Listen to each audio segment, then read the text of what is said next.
Hola chicas, nuevamente pues aquí para concluir lo que es la asignatura de Psicología del Aprendizaje, donde pues sí nos quedan pendientes algunos autores, 5, ya no incluía a Rogers, pues resultó que Rogers lo acabamos de ver en Teorías de la Educación, pero bueno, por ahí nos falta ver qué opina o qué más bien, cuál es la teoría psicológica y por qué influye en la psicología.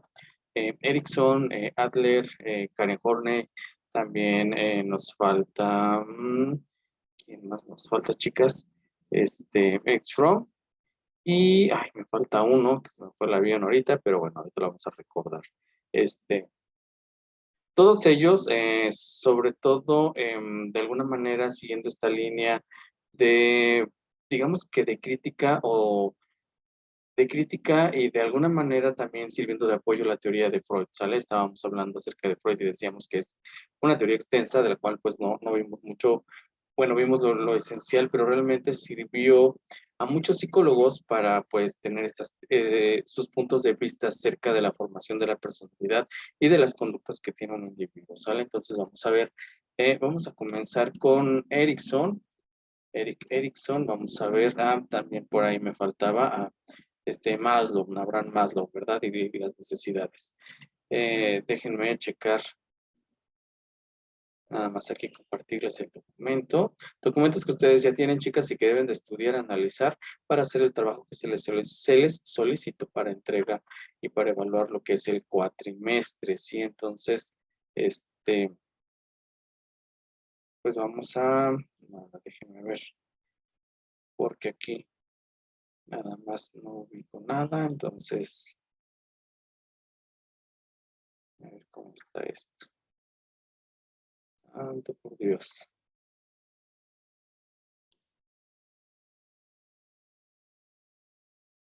Vamos a poner aquí. Así, para poder, bueno, volver a regresar. En fin, déjenme tratar de, aquí está. Aquí nada más déjenme cambiar la presentación. Ok, aquí lo tenemos. Ahora sí, déjenme regresar. Listo, chicas, bueno. Pues bueno, vamos a empezar con Erik Erikson. Vamos a ver que es un psicólogo que también toma como base, pero también hace, digamos, adecuaciones a lo que es la teoría de Freud. ¿Sale? Entonces, déjenme ver, aquí está. Es una teoría post-freudiana, precisamente, es decir, después de la de Freud. ¿Sale? Tiene distintas obras, sobre todo que tienen que ver con el desarrollo del individuo en sociedad, como ustedes pueden ver aquí. Y pues bueno, ¿se acuerdan que veíamos de alguna manera qué era el yo dentro de la teoría de Freud? Y decíamos que el yo era ese equilibrio entre el ello y el superello. Para Freud, este yo era esta parte de equilibrio entre los impulsos y la parte de hacer lo correcto, ¿sale? Entre el ello y entre el superyo. Para Erickson, el yo, ¿sí? De alguna manera él decía que era la capacidad que tiene un individuo para unificar experiencias y actos de manera flexible. Aquí es ya la manera en que puede, en la teoría de Erickson, el yo va a ser no esta función de equilibrio, pero sí una función de unificar lo que vive el individuo para poder adaptarlas después a diferentes situaciones, es decir, hacerlas flexibles y hacerlas útiles. Así que para Erickson, eh, comenta que hay una gran influencia por parte de la sociedad, ¿sale? Entonces, esta influencia se ve marcada por ese yo, puesto que el yo es el que tiene esas experiencias dentro de esta sociedad, puesto que desde que nacemos nos desarrollamos en un ambiente social cultural. Así que la sociedad es la que de alguna manera va formando nuestra personalidad, ¿sí? Y además, esta personalidad que se nos va formando, pues se va adecuando a esas necesidades que requiere esa sociedad también, ¿no? Los valores que su cultura nos está proponiendo. Así que esta adaptación que dice él, estos rasgos de adaptación que comenta Erickson, son muy importantes para nosotros de manera individual, pero para la cultura, la manera en que nos adaptemos, ¿sí? Así que esto es lo que piensa Freud de lo que el yo. Entonces, el yo es estas experiencias, la unificación de las experiencias que vamos viviendo en sociedad, cómo se unifican, cómo se vuelven flexibles, flexibles en el sentido de cómo se vuelven, cómo las vamos a ir adaptando a diferentes situaciones dentro de la sociedad en la que vamos viviendo. ¿Sí? El yo entonces dice, Erikson se va desarrollando en una secuencia, en una etapa, es decir, no es que este se crea en un determinado momento, punto, y ahí se crea, no, no, no, sino que conforme va creciendo el individuo, en esta evolución, dice Erikson, es como se va de alguna manera estableciendo este yo, ¿sí? Entonces, en cada etapa hay una experiencia que es una experiencia previa que se confronta con la que se está viviendo en esa etapa actual y que después va a sustituir a otra anterior y así sucesivamente. Para él esto lo llamó el principio epigenético y la epigénesis, dice Erikson, es una característica que se desarrolla sobre la anterior en el espacio y el tiempo. Lo que él habla de estas experiencias anteriores que se vuelven después flexibles, pero que esas nuevas experiencias que surgen van sustituyendo anterior. ¿Sí? Entonces, pues bueno, espero que no sea tan complicado, ¿verdad? Un poquito de entender, pero bueno, las etapas de desarrollo de Erikson, eh, así como Freud tenía unas etapas, también Erikson propone una serie de etapas y él propone lo que es la infancia, la primera infancia y la edad del juego. Como ustedes ven en este cuadro, pues bueno, tenemos cómo se van a ir sustituyendo y cómo van a ir en escaloncitos. De alguna manera, lo que está marcado en la parte café es, o marrón, como lo queramos tomar, ¿verdad? Yo lo veo café, es como que la secuencia, primero a la 2B, a la 3C, ¿sale? Tendríamos que pasar, pero aquí tal vez sea un poquito complicado si lo pasamos eh, en otros puntos, ahorita vamos a ver. Entonces, de manera general, lo que propone Erickson es el crecimiento epigenético, lo que dijimos, el desarrollo evolutivo del individuo y cómo va pasando de una etapa a otra, cómo va teniendo experiencias. En cada etapa que va pasando el individuo dice que hay una interacción entre contrarios, es decir, hay un conflicto entre estos procesos que se van llevando y ahorita es de lo que él los va a hablar. Este conflicto que se produce, él lo denomina fuerza básica, que es esa característica del yo en cada etapa, es decir, cómo va a haber una resistencia a una nueva etapa. Así que cuando dice aquí que, bueno, cuando Erikson dice que cuando la fuerza básica es débil, entonces se produce una patología básica. ¿Qué es una patología básica? Pues que nos va a crear un desequilibrio, digamos, una patología es una enfermedad.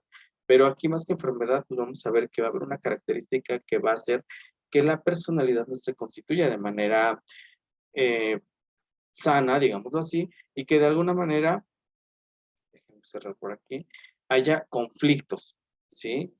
O para Freud pues eran traumas, aquí lo vamos a llamar esos conflictos. Entonces, hay una serie de etapas que como individuos tenemos que pasar según Erikson y a esto lo llamó las etapas de desarrollo psicosocial, ¿sí? Pero sin perder de vista el punto biológico, es decir, esta evolución biológica del individuo y esta evolución biológica tiene mucho que ver en el desarrollo social también del individuo.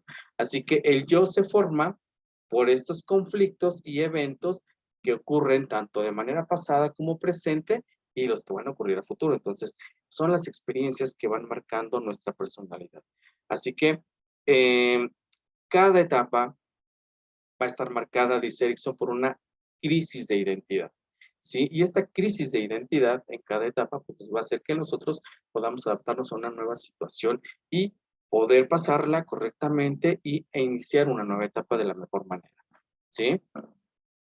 Según Erickson, pues tenemos por aquí en este cuadro, hay 8 etapas que él caracteriza, ¿sí? En estas 8 etapas, pues vemos nosotros las crisis y vamos a ver,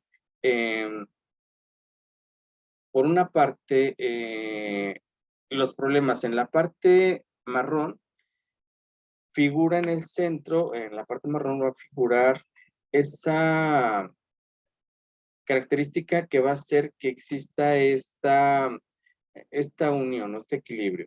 Eso por una parte. Las partes que lo vemos como rosas son estos antagónicos, esta lucha entre, por ejemplo, en la primera etapa, que es confianza contra desconfianza, esta etapa de crisis. ¿Qué es lo que va a hacer que se supere esta etapa de crisis? Pues la esperanza.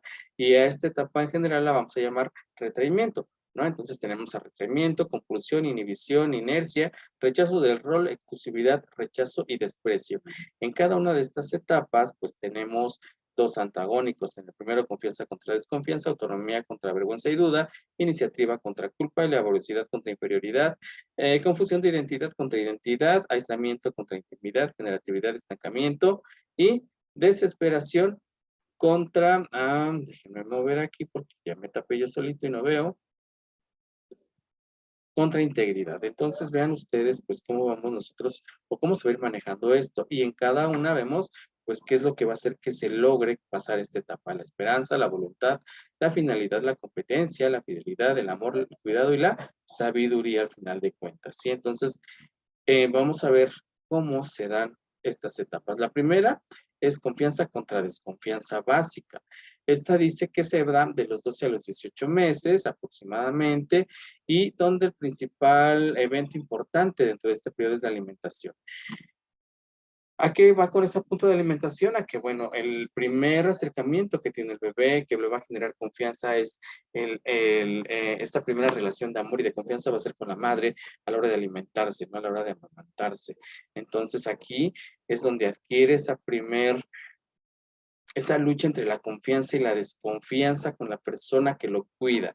¿Sí? Por ejemplo, un bebé de menos de un año hasta 12, 18 meses, pues siempre tiene un arraigo o tiene una relación muy estrecha con quienes cuidan, en este caso mamá, papá, o quienes siempre están cercanos o quienes siempre los cuidan.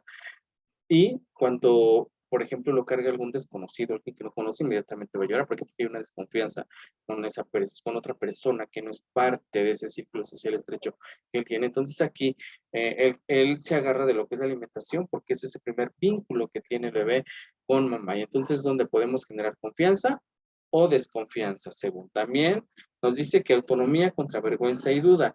Este periodo está de los 18 a los 3 años y en este periodo pues es el control de esfínteres. ¿Por qué?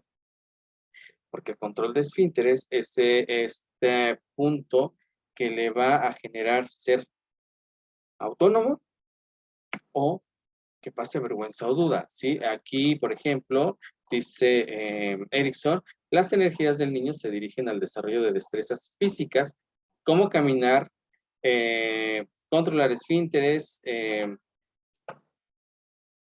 y aquí, todas estas actividades que empieza a hacer el niño, o sea, que tiene el control de esfínteres, es importante porque es la parte donde el realizar esto le puede ayudar a sentirse autónomo o le puede generar vergüenzas y dudas acerca de lo que está haciendo, si lo está haciendo bien o lo está haciendo mal. Si nosotros, cuando el niño está aprendiendo el control de esfínteres, es decir, le estamos enseñando a ir al baño, en lugar de generarle una confianza, le generamos o lo regañamos, o le decimos, ¿por qué te hiciste en el pantalón y no, por qué no avisaste? Pero no de una manera bonita, sino le gritamos, lo regañamos. Lo que no estamos haciendo es que él se enseñe a ser autónomo, sino que le estamos generando vergüenza y duda de pensar que lo que está haciendo está mal o lo que hizo está mal, entonces no lo vuelvo a hacer, o por la misma vergüenza lo vuelvo a pasar. Entonces eso es algo que tenemos que checar, ¿sí? Eh, entonces aquí, pues pasamos esta etapa.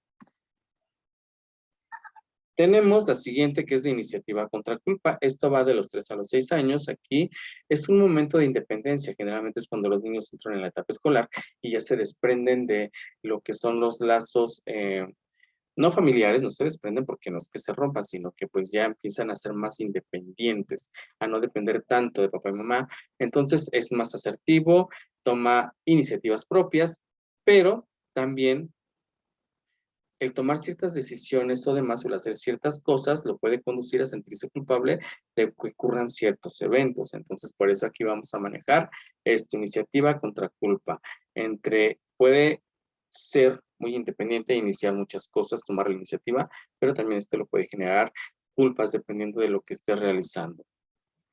Laboriosidad contra inferioridad, esto va de los 6 a los 12 años. Aquí lo más importante es que en este periodo están en la escuela. Aquí lo que el niño tiene que aprender en este periodo es aprender a manejar nuevas habilidades. Se arriesga a tener sentimientos de querer hacer las cosas, pero también de puede llevarlo a sentirse inferior o fracasar por ciertas cosas que pueda hacer dentro de esto. Por ejemplo, en, no sé, se me ocurre un concurso de matemáticas, o sea, puede tomar la iniciativa y querer ser laborioso y aprender a hacerlo, pero también si, por ejemplo, se mete al concurso y no tiene buenos resultados, esto lo puede llevar a sentirse inferior o a sentirse un fracasado por no haberlo hecho correctamente. Entonces aquí por eso está esto de laboriosidad contra inferioridad.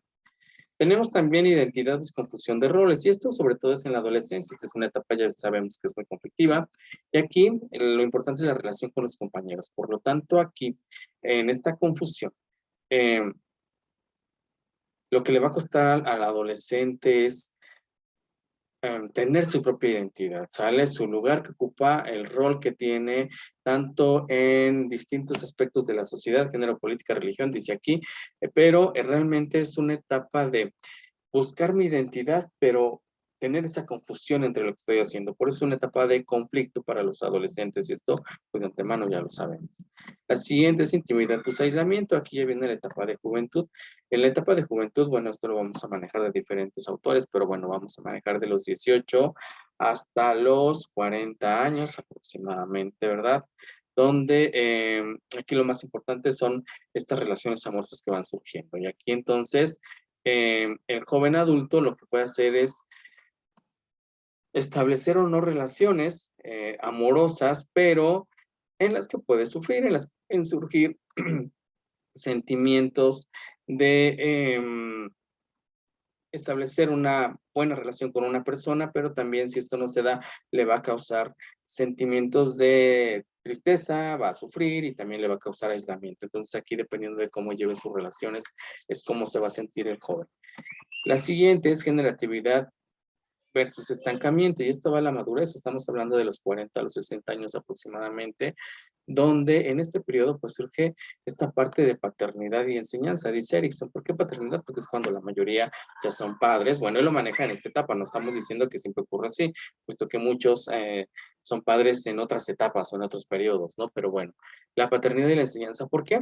Porque aquí es cuando los adultos pues ya después de haber pasado la etapa de intimidad, ¿verdad? O de sentidos de aislamiento, si la pasas bien, pues entonces vas a tener que formar una buena familia y entonces aquí al procrear, al tener hijos, pues ahora te toca educar a las nuevas generaciones y entonces es este sentido de paternidad o maternidad, porque así es, y de enseñar a una nueva generación. Sí, estamos hablando aproximadamente de los 40 a los 60 años. Y por último tenemos la integridad del yo contra la desesperación. Este es el último periodo, según Erickson, que va pues de los 60 años en adelante. Aquí lo más importante es el proceso de reflexión y aceptación de la propia vida. ¿Por qué? Porque ya llega un periodo en el que en esta etapa los adultos mayores pues ya le dan otro sentido a su vida o pierden el sentido de su vida y sienten que ya no son útiles, que son inútiles, que ya no son servibles, pero aquí pues pueden cuenta la experiencia. Por eso para Erickson dice que es la culminación de la vida casi, la aceptación de uno como es, y de estar satisfecho con lo que se hizo en las etapas anteriores, ¿no? Con lo que hice en mi adolescencia, con lo que hice en mi juventud, con lo que hice en mi madurez. Entonces, aquí ya es la última etapa, el aceptarse y darle un sentido bueno a nuestra vida para terminar mejor, ¿sí? Permítanme tantito, déjenme chance tantito.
Perdón, chicas, tuve por aquí un inconveniente, pero ya estamos de regreso.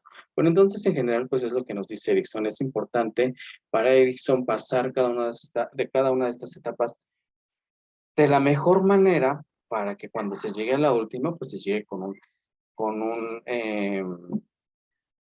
sentido de satisfacción importante y darle, pues de alguna manera, un fin a nuestra vida, pues, vale la redundancia, de la mejor manera, ¿verdad? Vamos a ver ahora a dos también autores que tienen que ver con la teoría post-freudiana. Vamos a ver aquí a Adler y a Karen Horney, ¿sale? Con lo que nos dicen acerca de la formación de la personalidad vistas desde su perspectiva, ¿no? También esta es una etapa o pues, ¿cómo les puedo decir? Un análisis a estas teorías que no contradicen, sino que toman como base pues, la teoría de Freud. Así que vamos con Adler y su psicología individual. Vamos a ver de qué se trata esto. Bueno, espero que con Erickson nos quede claro. Van a ser autores, sobre todo Freud, Erickson, Rogers, Maslow, este, Jung, ¿quién más? Bandura, varios, vamos a tener a varios autores que constantemente vamos a estar viendo en las diferentes asignaturas. Así que bueno, aunque hoy estoy dando una explicación muy rápida, de verdad espero, más bien, no espero, sino que los vamos a retomar posteriormente en otras materias, ya que se nos cruzan por ahí, ¿verdad? Entonces vamos a retomar a Adler. Adler, de alguna manera, es un personaje importante, es un médico, ¿sí? Va a ser un médico que de alguna manera es sucesor. ¿Por qué? Porque era seguidor de Freud. Entonces, vamos a ver qué es lo que cuestiona Adler de Freud, ¿sale? ¿Qué es lo que él no, en lo que él no está de acuerdo con lo que dice la teoría de Freud? Vamos a ver qué es esto. Ya lo denomina la psicología individual. Y para Adler, la psicología individual dice que es un poco retomar la historia y la biografía, es decir, características personales, más que hacer un psicoanálisis. Para él lo retoma como la psicohistoria y la psicobiografía, ¿sí? Y reconoce que esto va a tener importancia en el comportamiento del individuo y su comportamiento en sociedad. La psicología individual de Adler va a ser o va a poner un énfasis en la parte consciente de un individuo para mejorar la vida. Aquí recuerden que Freud hablaba de un inconsciente, un preconsciente y un consciente. En el caso de Adler se va a centrar más en el consciente, en la manera en que el consciente hace que se mejore la vida de cada uno de nosotros y se enfoca a que cada persona o que cada uno de nosotros es único, no hay otro igual, ¿sale? Y va a entender esta parte del individuo a partir de su comportamiento social. Así que para Adler dice que no existe un conflicto de egoísmo entre el ello y el superior, ¿sale? Así que para él no está.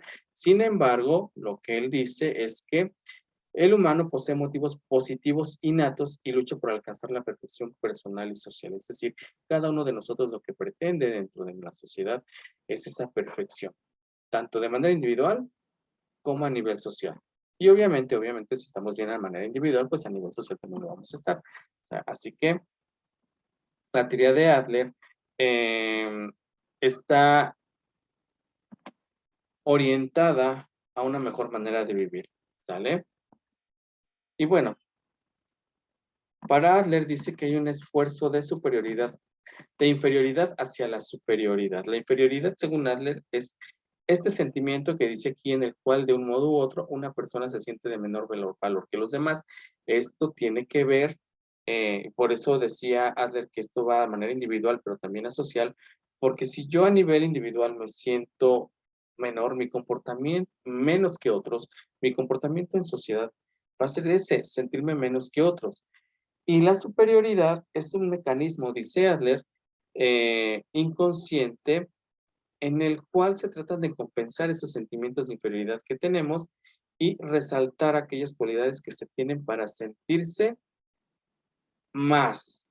No en un contexto de ser egoístas, pero sí de creerme que soy mejor, ¿vale? Entonces, tenemos esta lucha, o por así decirlo, de sentirnos inferiores a querer llegar a ser superiores. Entonces, todos tenemos esta lucha, o todos, según Adler, tendríamos que pasar estas etapas, y sobre todo dejar lo de inferior a ser superior.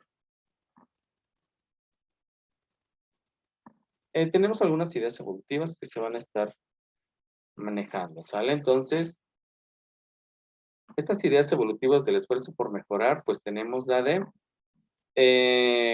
inferioridad del órgano, impulso agresivo, esfuerzo por lograr la perfección y protesta masculinas. Vamos a ver ahorita de qué se tratan estas ideas evolutivas. Inferioridad del órgano, aquí vamos al aspecto físico, impulsivo agresivo, a saber manejar nuestra agresividad. Siempre queremos lograr una perfección y una protesta masculina. Aquí vamos a ver a Adele un poco centrado más en el aspecto masculino. No quiere decir que su teoría no englobe a la mujer, pero sí como que se centra más en este sentido. Y tenemos un finalismo ficticio. Según Adler, cada uno de nosotros siempre va a imaginar una situación, ¿sí? Mejor que la que estamos viviendo, ¿sí? Entonces, esta situación es o esta imagen que nosotros tenemos es la que nos llevará a tener una mejor realización en la actualidad. ¿Por qué? Porque nos llevará a salir de lo inferior para llegar a lo superior, ¿sí? Así que siempre nuestro pensamiento tiene metas positivas y siempre nosotros tenemos que luchar por llegar a esas metas en una realidad objetiva. Hay una experiencia subjetiva, es decir, esa imagen que tenemos y hacia dónde vamos, que se vuelve objetivo, ¿sí? La unidad de la personalidad, Adler pone mucho énfasis, como ya los decía anteriormente, en cómo la personalidad se va formulando a través de los impulsos. Así que, de alguna manera, al estudiar cómo se va formando la personalidad, él habla de un finalismo ficticio y un estilo de único vida. Entonces, la personalidad es algo que tenemos como ese ideal ficticio y que nos llevará a desarrollarnos en un único estilo de vida. Vamos a ver a qué llamamos esto. El estilo de vida, según Adler, van a ser las metas que cada uno de nosotros tenemos como seres únicos y eh, va de esa parte inferior a llegar a lo superior, ¿sale? Esto es lo que nos va a hacer lograr esas metas. Según Adler, todo estos objetivos que queremos lograr, pues tiene que ver con los recuerdos, y los recuerdos, según Adler, pues se formulan en nosotros o los vamos a tener presentes a partir de los 4 o 5 años en adelante. Y aquí estos primeros recuerdos que nosotros tenemos, sí, vamos a ver cómo van a ser importantes para esas metas que tenemos y que van a formar nuestro estilo de vida, ¿sí? Estos estilos de vida pueden ser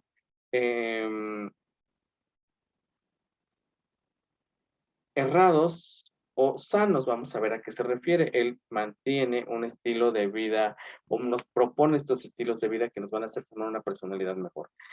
Hay estilos de vida errados que son los de tipo gobernante, que son los que tienen un complejo despreciativo, como ustedes pueden ver en la imagen ahí, ¿verdad? De este señor gobernante de Corea, ¿verdad? Y que de alguna manera tiene una personalidad muy despreciativa. Dentro de los estilos de vida errados tenemos el tipo de quien consigue cómo imitamos o cómo nos ponemos diferentes máscaras o diferentes personalidades. Y de tipo evasivo, evadir, ¿sí? Las cosas que pasan. El estilo de vida sano tenemos al estilo de vida adaptativo, ¿sí? Que este sería el socialmente útil, ¿sí? Así que un estilo de vida adaptativo se refiere a cuando la persona actúa de la forma más benéfica para todos, ¿sí? En muchos aspectos de su vida, no solamente en el aspecto económico. Así que esto es una persona que tiene un interés social. Cuando hablamos de estilo de vida, no nos referimos solamente al buen comer y lo demás, sino a todo lo que hacemos en nuestra vida y que forma parte de nuestra personalidad. Dicen que Adler considera que la conducta de los padres tiene mucho que ver en nuestra formación, en nuestro estilo de vida, puesto que ellos son los que desde un inicio nos pueden ayudar a tener un estilo de vida sano o un estilo de vida errado, ¿sí? Entonces aquí es el padre quien formula esto. Por ejemplo, en el caso de los niños que son consentidos, em, los niños que son consentidos siempre van a tener una personalidad, pueden tener una personalidad más autoritaria porque son niños que están esperanzados o esperando a que los demás cubran sus necesidades, ¿verdad? Y un niño descuidado también va a tener una conducta desadaptativa. ¿Por qué? Porque estos niños van a creer van a crecer con esta parte de inferioridad, creyendo que nadie nos apoya, ¿sí? Entonces, vamos a ver, o sea, que aquí, desde cómo nos van formando los padres, pues tiene mucho que ver en la influencia de cómo se forma nuestra personalidad y sobre todo el estilo de vida. Ahora, la familia donde nos desarrollamos también tiene mucha importancia en esto, ya que los hermanos o quienes convivamos van a ser muy importantes en las características que tomemos para la formación de nuestra personalidad. Así que cada uno de nosotros por eso es diferente, porque aunque tengamos influencia de las mismas personas, cada uno de nosotros forma distinta personalidad, pues tomamos diferentes aspectos de ellos, ¿sí? Esto nos lo vamos a aquí. Para Adler tenemos la parte de interés social, ¿sí? Mientras que el interés social es, según Adler, el interés innato que tenemos por vivir en cooperación con otras personas. A eso le considera el interés social, ¿sí? Así que tiene que ver con la empatía que tenemos con otras personas y con la manera en que de manera individual tomamos la cultura y la manejamos dentro de nuestra sociedad. Según Adler, existen 3 tareas de la vida, ¿sí? Así que estas 3 tareas son el trabajo, el amor y la interacción social. Con esto se van a cubrir nuestras necesidades, en esto desarrollamos con estas metas que tenemos, desarrollamos una vida, un estilo de vida saludable y nos llevará a tener un mejor interés social, a desarrollarnos mejor en sociedad. ¿Sí? Entonces, el tener un trabajo nos ayuda a sentirnos útiles, ¿sí? Y además contribuye no solamente por la parte económica, sino que también contribuye a la sociedad. Ajá. El amor, pues aquí Adler se refería a las relaciones sexuales y al matrimonio entre hombres y mujeres. ¿Por qué? Porque es la decisión de formar a nuevos individuos, ¿sí? Entonces, eh, Adler recomienda la monogamia, es decir, no tener muchas parejas, sino que con una sola para esta devoción íntima del amor y del matrimonio, decía Adler. Adler por eso recomienda la monogamia, aunque nuestras sociedades pues son muy diferentes y esto pues transcurre de distinta manera. Y la interacción social es muy importante porque es la manera en que interactuamos en la vida comunal. Sí, entonces dentro de esta interacción tenemos roles a desempeñar, ¿sí? Y hay ¿cómo les puedo decir? Pues hay un estatus, hay un rol, algo que hacemos dentro de la sociedad, ¿sí? Entonces, por eso es importante. Ahora bien, la escuela, ¿por qué son aplicables las ideas de Adler en el aprendizaje en la escuela? Pues bien, porque Adler piensa que la escuela o la educación va a ser un factor de desarrollo de la personalidad. ¿Por qué? Porque aquí es donde también va a adquirir esta parte de cultura que se traslada a través de lo que se enseña. Y esto hará que el alumno o que los niños vayan tomando desde pequeños ciertos aspectos culturales que les ayudarán a tener un estilo de vida ya cerrado o ya sea saludable. Por eso es importante la escuela, ¿sí? Bien, para lo que es la terapia de Adler, pues bueno, él maneja aspectos como la empatía, la información, clarificación, intención y reconocimiento, el fomento, el conocimiento. También se basa mucho en las etapas de crisis, en etapas de hacerlo diferente, etapas de refuerzo, etapas de interés social, etapas de redirección de la meta y etapas de apoyo y lanzamiento. Estamos hablando de la manera en que, como parte de la psicología, es decir, cómo los psicólogos van a manejar la teoría de Adler para ayudar al individuo a tener un mejor estilo de vida, un estilo de vida saludable. Por eso termina con esta etapa de apoyo y lanzamiento. Pero antes, si se dan cuenta, tenemos de dirección de la meta. ¿Por qué? Porque aquellas personas que están pasando por problemas y que vamos a manejar o que se van a manejar, que los psicólogos van a manejar bajo esta teoría, lo que pretenden es manejar un cambio en el pensamiento, las emociones y a su vez en el comportamiento de lo que es el individuo en las diferentes etapas que se van teniendo, ¿sí? Yo sé que es de manera muy rápida. Lean, por favor, de verdad lean a Adler para que comprendamos un poquito mejor cómo él pretende pasar de la inferioridad a la superioridad y cómo todas las experiencias que vamos teniendo desde la influencia que tenemos con los padres en la sociedad y en la escuela nos pueden generar un estilo de vida errado o saludable dependiendo cómo tenemos. Y como ustedes ven, desde la familia tomamos aspectos que son parte de nuestra personalidad. Vamos con la siguiente psicóloga muy importante, Karen Horney. Horney es una destacada personalidad de la psicología, sobre todo en Alemania.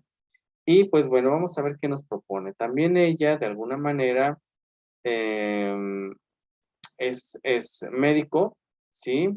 Y ella opina que la personalidad tienen mucha influencia de la cultura. Aquí, si se dan cuenta, ella también está como parte de esto, pero ella desarrolla teorías sobre todo sobre la neurosis. La neurosis son los trastornos que van a distorsionar el pensamiento racional, es decir, esta parte de razón, y que van a afectar a nivel social, familiar y laboral, de acuerdo a donde esté la persona. Entonces, ella es una de las principales psicólogas, bueno, en el mundo de la psicología es una destacada, importante psicóloga. Y ella em, retoma la parte del inconsciente que tiene Freud, pero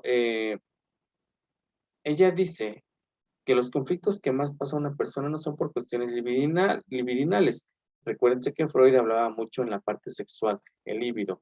Para Horney no. Para Horney dice que esta etapa de conflictos que pasa una persona tiene que ver con problemas interpersonales no resueltos, es decir, problemas que cada uno de nosotros tenemos y que no hemos resuelto, que se han quedado ahí. Así que coincide con Freud en la parte de que muchos conflictos eh, que perjudican el desarrollo mejor de la personalidad de cada uno de nosotros tienen su origen desde la niñez y que estos conflictos que se tienen desde la niñez pues van a afectar en las etapas posteriores, ¿sí? Sin embargo, le da un gran peso a la cultura, ¿sí? Así que Horney, pues, nos habla mucho de ansiedad básica y hostilidad básica. Ella dice que los lactantes son muy dependientes de los padres y que, de alguna manera, en esta relación en la que hay una gran dependencia, pues, hay una, sentido de seguridad psicológica. En esta parte, los pequeños sienten que son amados y protegidos por los padres, o también se pueden sentir vulnerables dependiendo cómo es esta relación que se tiene con ellos. El descuido y el rechazo que se pueda tener por parte de los padres van a hacer enojar al niño y van a generar hostilidad. Esto lo vamos a ver reflejado en pérdida de amor, ¿sí? En ansiedad o castigo. Vamos a ver después cómo es el comportamiento, cómo esto va a afectar. Sí, entonces, es importante que el niño tenga un acercamiento con los padres, ¿sí? Y para ello, pues propone tres orientaciones interpersonales, dispone tres opciones. Uno, la dependencia acentuada e ir hacia los padres. ¿Por qué estamos hablando de los padres? Recuerden que ella piensa que muchos de nuestros conflictos interpersonales surgen desde la niñez. Y entonces, ¿quiénes son los que se encargan de formar parte de estos conflictos que tenemos con nuestros padres? Así que esta dependencia puede marcar estos conflictos. La hostilidad acentuada e ir contra ellos, es decir, el descuido por parte de ellos, el castigo por parte de ellos, la no atención por parte de ellos, pues nos puede generar conductas en contra de ellos. Y rendirse en la relación y alejarse de ellos, es decir, de pronto alejarse de los padres por las situaciones que estén pasando. Entonces, desde aquí, el niño puede resolver cualquiera de estos problemas utilizando estas estrategias y esto lo hará con el fin de mejorar su ambiente, ¿sí? Así que vamos a ver cómo funciona esto. Las tres soluciones neuróticas que, que nos dice Karen Horney.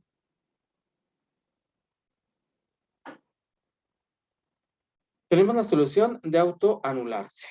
Aquí lo que dice Karen Horney es que aquí entra la parte de una personalidad complaciente, pues una dependencia que es una dependencia en la que se necesita de alguien, este, o sentirse débil e indefenso, autosubordinación, martirio, necesidad de amor, o sea, dentro de la solución, autoanularse, es decir, como que sentirse menos es donde van a entrar estos aspectos que estoy comentando. La solución expansiva, que sería la segunda, es el atractivo del dominio, aquí donde se genera una personalidad agresiva, es ir contra la gente. En la primera es ir hacia la gente porque es la necesidad de sentir a otros o sentirme el pobrecito o necesitar el sentirme el mártir y demás. En esta solución expansiva ahora es ir contra y nos volvemos narcisistas, es decir,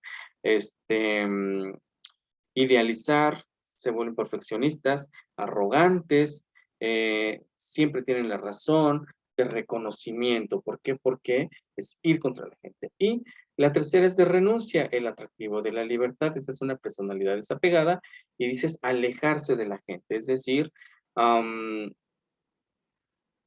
esforzarse, no querer cambiar, rebeldía contra lo que se le está diciendo, una vida superficial, autosuficiente, independiente y necesidad de privacidad.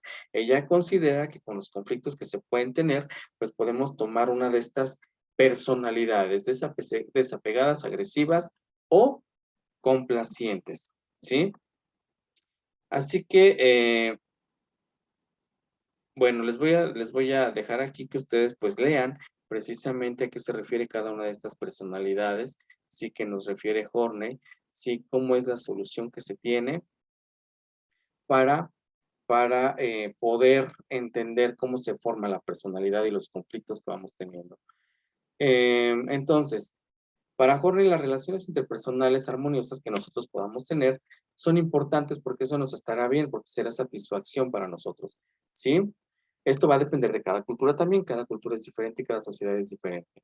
Así que una persona neurótica dice que favorecerá una orientación interpersonal sobre otras. Una persona que es neurótica, es decir, que tiene conflictos, pues va a tener con- conflictos para adaptarse. Una persona que es sana se va a adaptar y va a ser apropiada y puede generarse y puede desarrollarse en la sociedad en la que está. Si cuando la agresión, dice Horney, se vuelve patológica hacia todos, entonces vamos a tener conflicto. Cuando esta agresividad es sana, ¿sí? Pues entonces va a ser determinante porque el individuo va a lograr metas a pesar de tener esta agresividad. Agresividad no lo tomemos como el sentido nada más de golpear y agarrarse, no, no, no, sino agresividad en el sentido que te da este impulso, ¿sí? El narcisismo, pues bueno, son relaciones enfermizas que tenemos con otros. Y esto sí es preocupante. ¿Por qué? Porque es algo patológico, se vuelve una parte que nos puede perjudicar en nuestra personalidad, ¿sí? Las personas que tienen este trastorno de narcisismo eh, no son muy empáticas, ¿sí? Por lo que siente otra gente. Sí, de hecho escuchamos mucho este término, es que es muy narcisista, es que sí no es empático, no le gusta empático con los demás, ¿sí? Dentro de las técnicas de ajuste que maneja ella, pues bueno, em, va a se va a manejar una terapia para poder manejar el conflicto, la ansiedad, todo esto va a ser importante.